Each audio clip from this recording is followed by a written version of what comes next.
Mummy papa का झगड़ा।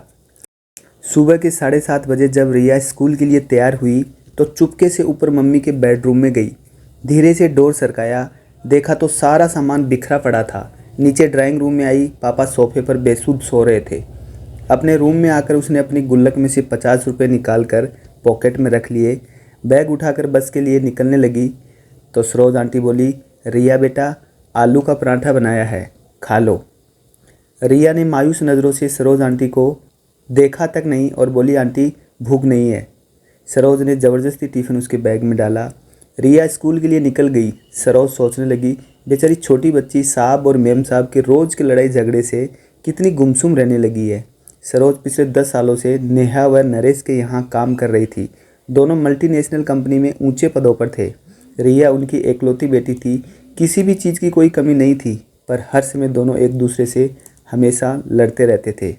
नरेश पिछले कुछ समय से नेहा से तलाक चाह रहा था और चाहता था रिया की जिम्मेदारी नेहा उठाए, और नेहा रिया की जिम्मेदारी नरेश को देने के साथ जायदाद में हिस्सा भी चाहती थी। इस कारण दोनों लड़ते रहते थे। बेटी की जिम्मेदारी कोई नहीं लेना चाहता था, इसलिए दोनों एक दूसरे के लिए अपशब्दों का इस्तेमाल करते थे। बेचारी रिया स्कूल से घर आकर अपने कमरे में दुबक जाती थी, केवल सरोज आंटी से ही बात करती थी। रोज़ की तरह नेहा और नरेश ने नाश्ता अपने अपने कमरे में किया और ऑफिस के लिए निकल गए। करीब 12 बजे स्कूल से कॉल आया कि जल्दी हॉस्पिटल पहुंचो, रिया को चोट आई है। हॉस्पिटल पहुंचकर पता चला कि रिया बहुत ऊपर से सीढ़ियों से गिर गई है। आईसीयू में रखा गया था। ऑपरेशन की तैयारी हो रही थी। सिर में बहुत गहरी चोट आई थी। ऑपरेशन शुरू हुआ पर जिंदगी मौत से हार गई। नेहा और नरेश स्तब्ध रह गए। उन्हें ऐसा झटका लगा था कि अपनी सुध बुध ही खो बैठे थे। रिया की दादी भी आ गई थी। बेटे बहू को देखकर नफरत से मुंह फेर लिया। पूछताछ हुई, टीचर स्टूडेंट्स सभी के बयान लिए गए। यही पता चला कि बैलेंस बिगड़ने से नीचे गिर गई। 13वां निपटने के बाद नरेश ने अपनी माँ को रोकना चाहा, पर उन्होंने आंखों में आंसू भरकर कहा, तुम दोनों खूनी हो, तुम्हारी जिद मेरी पोती को खा गई। मैं उसे अपने साथ ले जाना चाहती थी, पर तुम दोनों ने उसे अपने अहम का मोहरा बनाकर उसकी जान ले ली। माँ चली गई। सरोज तब से सदमे में थी। फिर उसने जैसे तैसे होश संभाला। नरेश और नेहा से कहा, मैम साहब, अब मैं यहाँ नहीं रह पाऊँगी। इस घर की दीवारें मेरी रिया की सिसकियों से भरी हैं।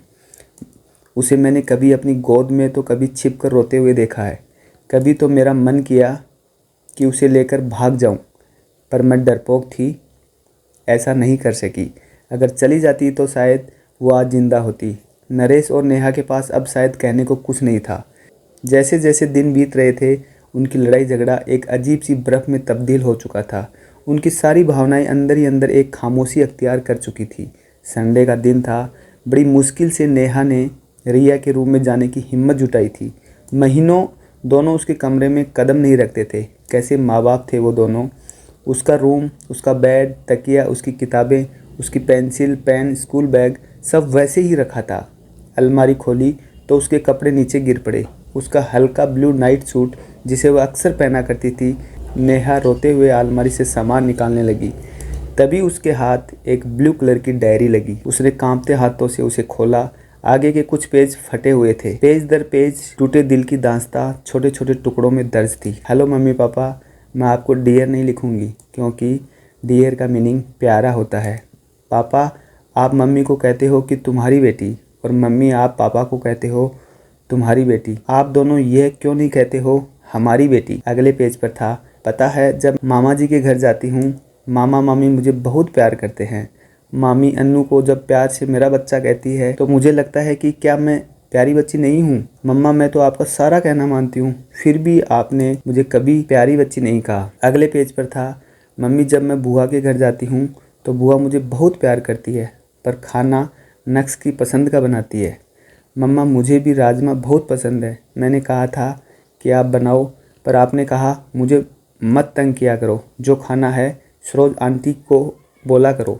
पता है मम्मा, मैंने राजमा खाना छोड़ दिया है, अब मन नहीं करता।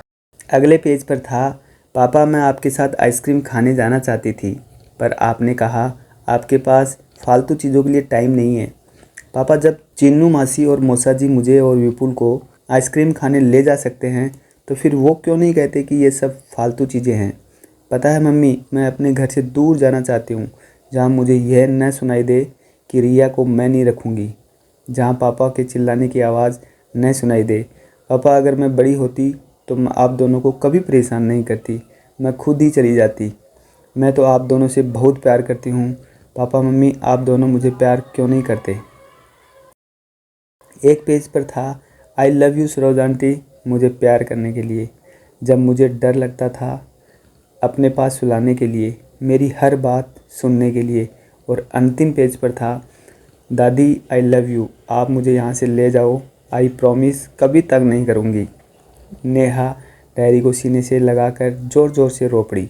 नरेश भी उसके रोने की आवाज़ सुनकर आ गया था। नेहा ने डायरी उसे पकड़ा दी।